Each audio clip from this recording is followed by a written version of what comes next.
어떤 한 나그네가 여행을 하고 있었습니다.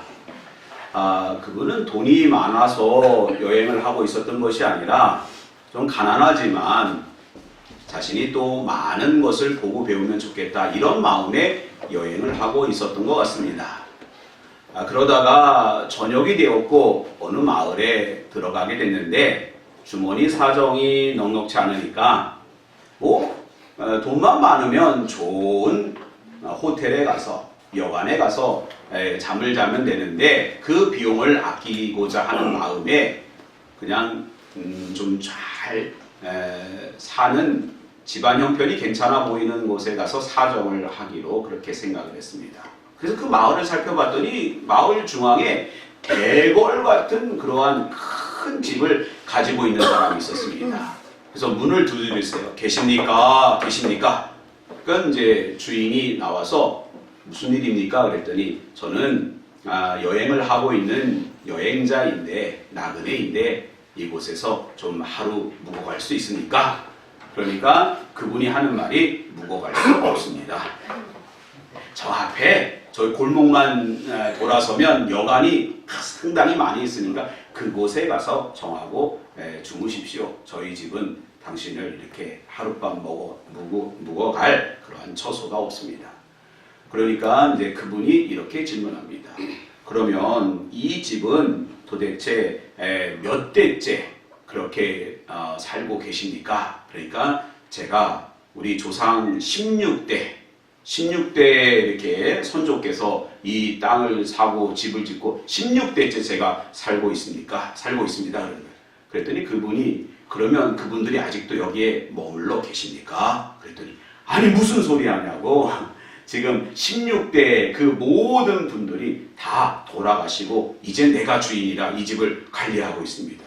아니 그러면 그렇게 이 땅을 사서 집을 짓고 관리하신 분들이 다 이곳에 계시지 않는데 이 집은 그러면 그런 의미에서 여관과 같은 거 아닙니까? 제가 하룻밤 묵어간다고 뭐가 달라집니까? 이렇게 강하게 주장하니까 주인도 어처구니가 리가 없었는지 알겠소, 하룻밤 묵어 가시오 라고 허락을 했다는 것입니다. 가만히 보면 우리는 나그네 같아요. 막 여기서 아무리 좋은 집에 살고 있다고 하더라도 영원히 이곳에 머무를 수는 없는 것입니다. 그러면 우리가 이곳에 잠시 머물러 있다면 반드시 우리에게는 결국에는 가야 되는 최종 목적지가 다 있는 것입니다.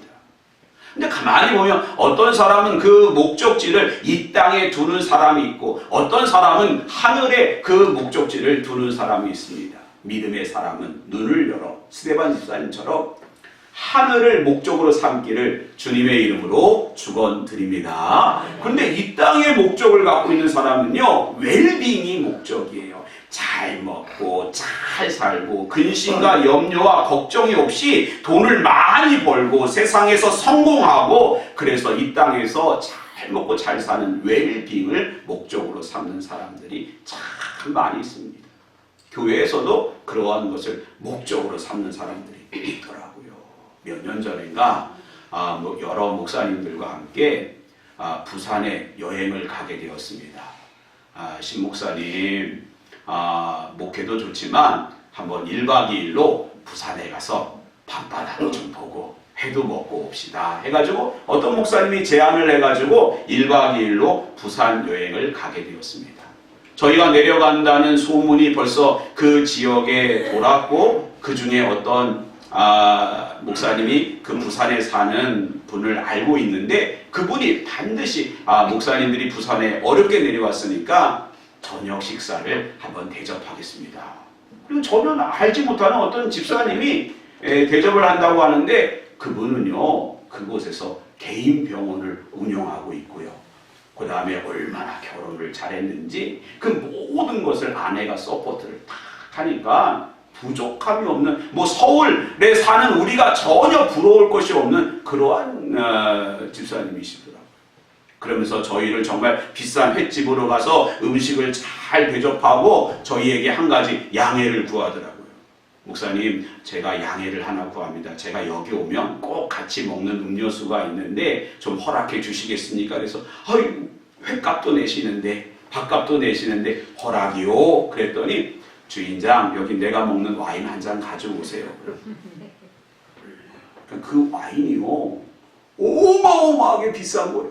우리는 구경도 못하는 그런 와인을 딱 먹으면서 죄송하다.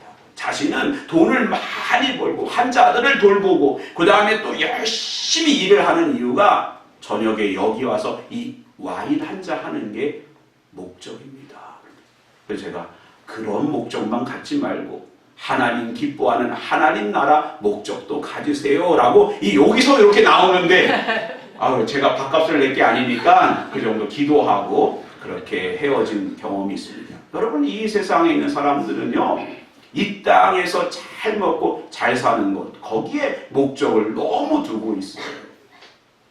얼마 전에 제가 우연히 텔레비전을 보는데 최강이라고 하는 배우를 알게 됐어요. 근데 그분이 참 감사하게 CBS 방송국에서 FM 영화 음악을 이렇게 MC를 진행을 맡고 있고 여러 가지 이렇게 활동을 하고 있더라고요. 근데 그분을 이렇게 보니까 다 흘리고 다녀. 핸드폰도 흘리고 다녀, 지갑도 흘리고 다녀, 모두 다 흘리고 다니고, 뭔가 이렇게 자기에게 소중한 것이 보이지 않습니다. 저는 항상 지갑, 핸드폰, 이렇게 항상 체크를 하는데 그분은 그냥 다 흘립니다. 그리고 자기에게 있는 좋은 것들을 주변에 있는 사람들에게 열심히 나누어주고, 또 아프리카에 가서 봉사도 하고, 그렇게 참 보람되게 인생을 살아가더라고요. 그리고 지갑을 보니까 돈이 꽤 많아요. 막 5만 원짜리, 10,000 원짜리, 1,000원짜리 이만큼 있습니다. 야, 부자인가 보다 그랬더니 다 가짜 돈이에요. 왜 가짜 돈을 지갑에 모아가지고 가지고 다니냐 그랬더니요, 그 가짜 돈을 이렇게 하나씩 그렇게 모아가지고요, 자기가 나중에 그 모은 것을 정산해서 그것이 300만 원, 1,000만 원 되면은 정말 그거를 자기가 갖고 있었던 진짜 현찰과 바꿔서 그 돈을 기부하는데 최근에 2억을 기부했대요.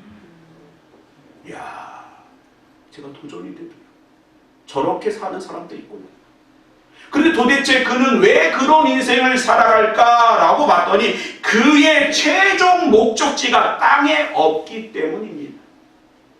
땅에서 구하지 않는 거예요. 아무리 수천만 원, 수억, 수백억을 좋은 집, 좋은 차에 살고 있지만 그것이 이 땅에서 영원하지 않고 언젠가는 우리가 모두 다 하나님 나라, 하나님이 부르시면 저 하나님 나라로 가야 되기 때문에 목적을 하늘에 두고 있기 때문에 좋은 집, 좋은 차, 많은 돈, 성공, 명예, 권력, 이것이 그렇게 중요한 것이 아니라 하나님께서 주신 것에 감사하고 모든 영광 하나님께 돌리는 이 추수감사 주일이 되시기를 주님의 이름으로 축원드립니다. 네.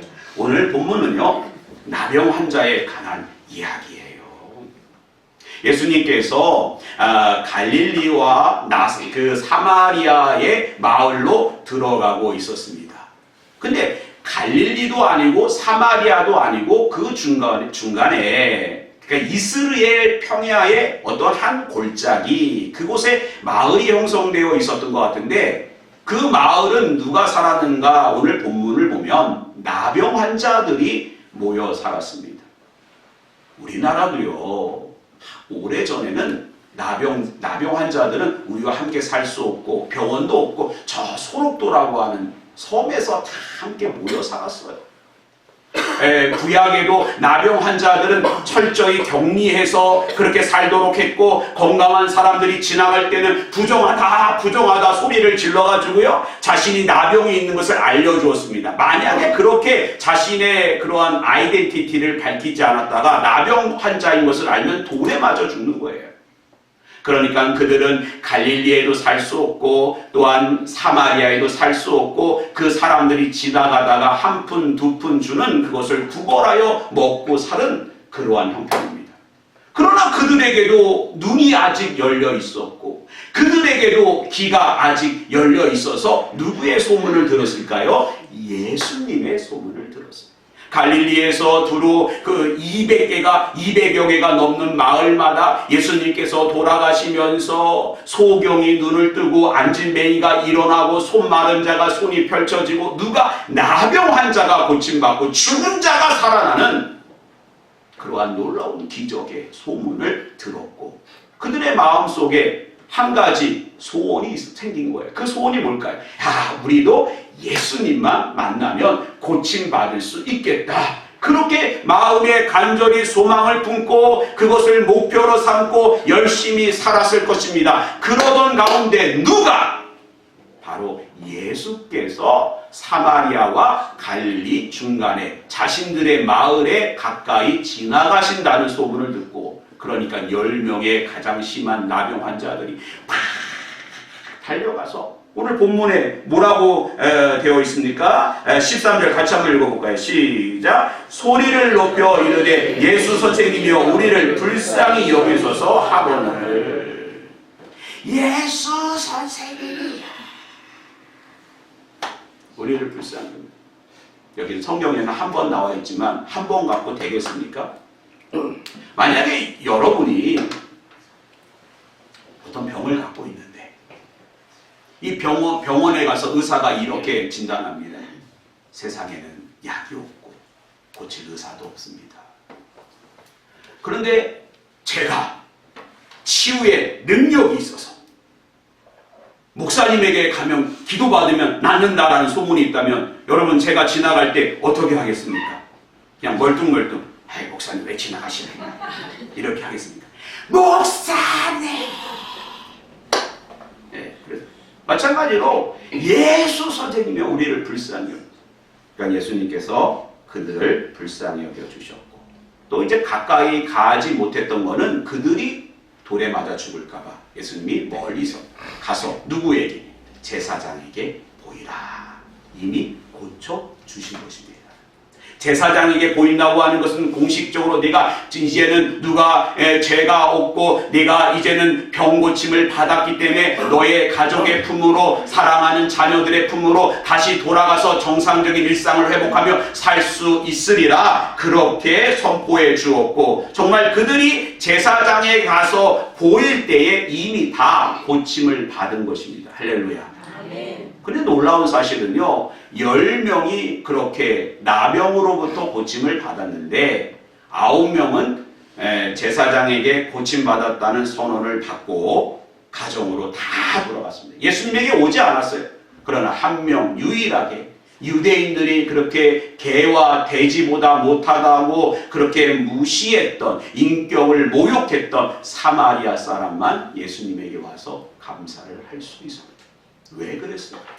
하나님은 추수감사절을 보내는 오늘 우리에게 왜 이 말씀을 통하여 하나님의 메시지와 음성을 듣게 하실까요? 그 이유가 어디에 있을까요? 11절 말씀 우리 한번 같이 한번 읽어보겠습니다. 시작! 예수께서 예루살렘에서 가실 때에 사마리아와 갈릴리 사이로 지나가시다가 자 보세요. 여러분이 이스라엘의 지도를 우연이라도 한번 보게 되면 지도가 이렇습니다.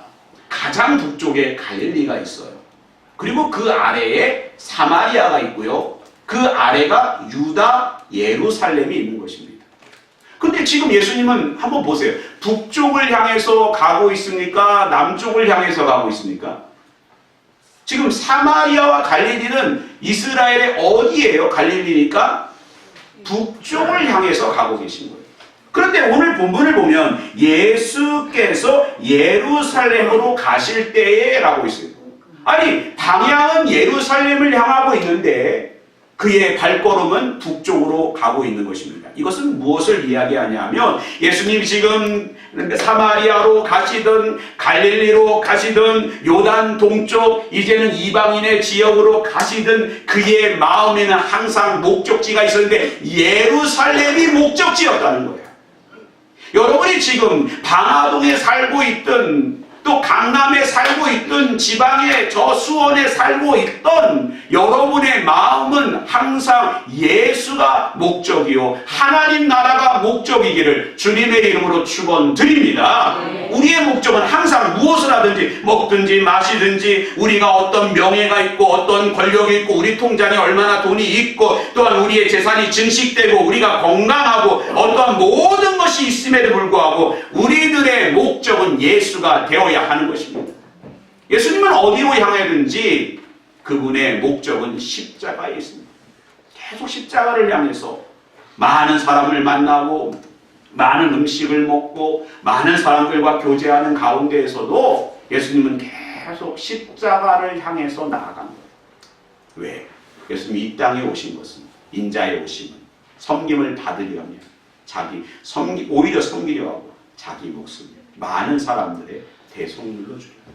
여러분, 여러분의 목적이 하나님 나라 예수 그리스도에게 있기를 주님의 이름으로 부탁을 드립니다. 그래야 천국을 가는 것입니다. 그래야 하나님 나라를 가는 것입니다. 여러분의 목적은 하나님은 다 알고 있어요. 사람은 속일 수 있습니다. 그러나 하나님은 우리가 하나님 앞에 드러나지 않을 것이 없어요. 여러분의 목적이 사람을 살리고 영혼을 구원하고 저 십자가의 목적이 있으시기를 바랍니다. 한국교회 초대 교인 중에 서상윤이라고 하는 분이 있었습니다. 그분은 13살에 부모님, 아버지, 어머니를 다 여의게 됩니다. 가난한 시절, 정말 할 것 없고 먹을 거 없는 그 시절에 그분이 어떻게 살아야 될까 생각하다가 아주 지혜 있고 똑똑하셨어요. 개성으로 가서 보니까 인삼이 많이 나잖아요. 그 인삼을 가져다가 만주에 가서 팔기 시작했습니다. 그러면서 돈을 벌기 시작한 거예요. 그런데 31살에 장티푸스에 걸립니다. 예전에 약이 없어요. 다 죽는 거예요. 그래서 이처럼 내가 내 인생의 목적이 가난 좀 벗어나고 또 잘 먹고 잘 사는 건데 이제 31살에 열병에 걸려서 죽게 되었구나. 근데 그때에 누굴 만났냐면 스코틀랜드에서 이 땅에 선교하러 온 맥킨타이어 선교사님을 만났어요. 그리고 그분이 정성껏 약이 있으니까 약을 먹이고 기도로 그분을 간호했어요. 그리고 예수를 줬어요. 병이 나았습니다. 예수를 믿게 되었어요. 그때 이후 그의 삶의 방향과 목적이 완전히 바뀌었어요. 그 이후 돈을 버는 개성 인삼 장수가 아니라 성경을 번역하는 한국의 존 로스 목사님, 선교사님과 성경을 번역하여 이 땅에 성경을 이때 전파한 그러한 사명을 감당했고요. 그 이후에는 송천에 가서 교회를 세우고 나중에는 언더우드 목사님과 함께 세문안 교회를 세우는 개척교회, 그 세문안 교회 개척 멤버가 되었습니다. 가끔 우리 교회에 와서 설교하는 서가영 목사님이 바로 이 서상윤 그 분의 후손이에요. 여러분, 우리는 이 땅에 사마리아로 가든지 갈릴리로 가든지 여러분의 삶의 방향과 목적이 하나님 나라와 예수가 되시기 바랍니다. 두 번째로요, 18절 말씀 우리가 한번 같이 한번 읽어보겠습니다. 시작. 이 이방인 외에는 하나님께 영광을 돌리며 돌아온 자가 없느냐 하시고 라고 되어 있습니다. 로마서 1장 21절 하나님을 알되 하나님을 영화롭게도 아니하며 감사하지도 아니하고 오히려 그 생각이 허망하여지며 미련한 마음이 어두워졌나니 라고 되어 있습니다. 여러분, 이 사마리아 사람은요, 예수께 다시 와서 감사함으로 예수께서 하나님 되심을 만났던 거예요. 여러분, 감사하는 사람만 하나님을 만나게 되는 거예요. 네. 여러분, 지난 한 해를 한번 돌아보세요. 얼마나 여러분 안에 하나님께서 이루신 그 수많은 일들 가운데 하나님의 임재와 역사와 하나님께서 주시는 은총과 은혜와 자비와 사랑이 충만하셨습니까? 우리는 하나님이 또 우리에게 어떤 특별한 일을 행해야만 그에게 나아가 감사하고 하나님께 영광을 돌릴 것입니까? 이미 우리 안에 이루신 그러한 창조주 하나님으로 우리 안에 역사하신 그 모든 일에 대하여 우리는 감사하게 되고, 시편 100편 4절 감사함으로 그의 문에 들어가며 찬송함으로 그의 궁정에 들어가서 그에게 감사하며 그의 이름을 송축할지로다. 할렐루야. 아멘. 감사할 줄 알아야 우리는 다시 예수님을 찾게 되고요. 예수님을 찾아야 하나님을 만나게 되고요. 그리고 우리는 진정 하나님 앞에 감사하는 예배자가 될 수가 있는 것입니다. 이 감사가 회복되기를 바랍니다. 아멘. 마지막으로 19절 말씀 같이 한번 읽어봅니다. 시작. 그에게 이르시되 일어나 가라 내 믿음이 너를 구원하였느니라 하시더라. 아멘.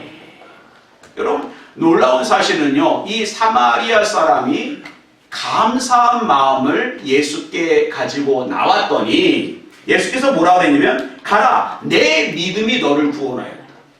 사마리아 사람은 하나님께 감사했는데 예수님은 그것을 통해서 내 믿음이 너를 구원하였다라고 말하고 있습니다. 감사와 믿음이 동의어로 주님께서 말씀하시는 거예요. 감사가 있어야, 하나님께 대한 진정한 감사와 영광과 찬송이 있어야 그의 믿음이 하나님 앞에 온전한 믿음이요, 그것을 통하여 우리는 영원한 하나님 나라로 완주하는 신앙의 경주에 있어서 완주하게 될 줄 믿습니다. 이스라엘 백성 광야 40년의 여정을 보세요. 40년 동안 출애굽하는 세대 중에 유일하게 여호수아와 갈렙만 요단강을 건너서 가나안 땅으로 들어갔어요. 그 이유가 뭐냐면 나머지 사람들은 항상 하나님 앞에 감사하지 못하고 원망과 불평과 그러한 것들로 가득 찼습니다. 결국에는 요단강을 건너가지 못합니다. 왜 우리를 종살이하던 그곳에서 고기를 먹고 또 거기서 애굽 땅에서 또 빵도 잘 먹고 애굽 땅에서 화장실도 잘 가게 했는데 왜 광야로 우리를 데리고 나와가지고 이 광야에서 먹을 것도 없고 참외도 없고 부추도 없고 후추도 없고 화장실도 불편하고 왜 우리를 이런 곳에 두게 했느냐고 하나님 끊임없이 하나님을 원망했어요. 그러다가 광야가 그들의 무덤이 되었던 것입니다. 여러분, 감사와 믿음은 동의어입니다. 같은 말이에요. 우리가 하나님 앞에 진정으로 올 한 해를 묵상하며 감사가 회복될 때 신앙의 경주에서 완주하게 될 줄 믿습니다. 여러분, 천국을 향하여 중간쯤 가다가 하나님 앞에 버림받고 인정받지 못하면 아니 간 것만 못하는 거예요. 여러분, 끝까지 인정받으신 거랍니다. 여러분의 삶의 자리에서 끝까지 하나님 앞에 칭찬받고 또 감사와 은혜를 찬송하며 하나님께 영광 돌리는 이 추수감사절이 되기를 주님의 이름으로 축원드립니다. 기도하겠습니다.